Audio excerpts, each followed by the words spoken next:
হাদির লাশ যে সরোয়ার্দী উদ্যান থেকে যে পরবর্তীতে হৃদরোগ ইনস্টিটিউটে নেওয়া হয় এবং তার মরদেহ গোসলের পর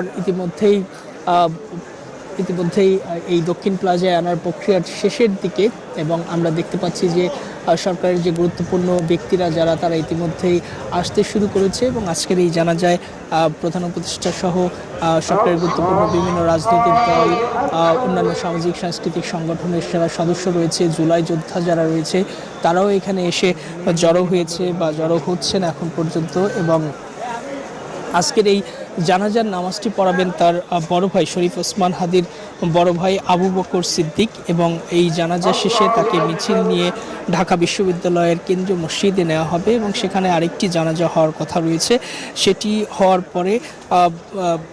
হওয়ার পরে জাতীয় কবি কাজী নজরুল ইসলামের যে কবর রয়েছে কেন্দ্রীয় মসজিদের পাশে ঢাকা বিশ্ববিদ্যালয়ে, সেখানেই তাকে দাফন করা হবে ইনকিলাব মঞ্চের পক্ষ থেকে আমাদেরকে আগেই জানানো হয়েছিল। এবং আপনি জানেন শরীফ ওসমান হাদি একজন অন্যতম জুলাই যোদ্ধা এবং আওয়ামী লীগের যে ফ্যাসিজম বিরোধী যে লড়াই, স্বৈরাচার বিরোধী যে লড়াই, সেই লড়াইয়ের সামনে থেকে নেতৃত্ব দিয়েছেন রামপুরা এলাকায়। এবং তিনি যেহেতু ঢাকা বিশ্ববিদ্যালয়ে পড়াশোনা করেছেন, ঢাকা বিশ্ববিদ্যালয়ে তার একটি বড় সার্কেল রয়েছিল এবং তার জুলাই যোদ্ধা যারা রয়েছেন সম্মুখ সারি থেকে যারা নেতৃত্ব দিয়েছেন তারা অনেকে তার অনুজ, অনেকে তার বড় সতীর্থ সবাই রয়েছেন। এবং তার এই ঘটনার পর যেভাবে ক্ষোভ প্রকাশ করেছে বাংলাদেশের মানুষ, বিভিন্ন রাজনৈতিক দল, সেই ক্ষোভের বহিঃপ্রকাশ থেকে অনেকে বলার চেষ্টা করেছেন বা ক্ষোভ সরাসরি প্রকাশ করেছেন যে হত্যাকারী যারা ছিলেন, বিশেষ করে ছাত্রলীগের সাবেক নেতা এবং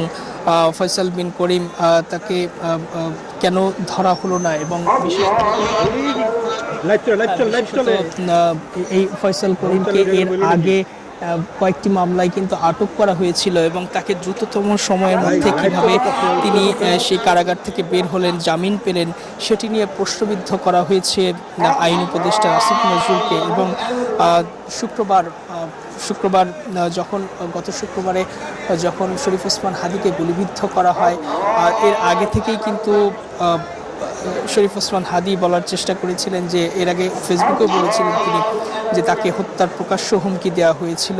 যদিও তিনি সরাসরি টিভি ক্যামেরায় বলেছিলেন যে মৃত্যুর ফয়সালা আসে আসমান থেকে, জমিন থেকে নয়, অর্থাৎ তারাই যেভাবেই চেষ্টা করুক না কেন, আল্লাহ যদি তাকে শহীদি মৃত্যু লিখে রাখেন তবে সেটিই ঘটবে। তিনি ভয় ডরহীনভাবে ঢাকা ৮-এ নির্বাচনী প্রচারণা চালিয়েছেন এবং দেশি বিদেশি অন্তত 30টি নাম্বার থেকে তাকে ফোন এবং মেসেজ পাঠিয়ে হত্যার হুমকি দেওয়া হয়েছিল। এবং এই হুমকিগুলো হাদি বলেছিল যে আওয়ামী লীগের যারা দোসর, আওয়ামী লীগের যারা নেতাকর্মী, এই খুনি সমর্থকরা তাকে সার্বক্ষণিক নজরদারিতে রাখছে, এটি এর আগেও তিনি বলেছিলেন। এবং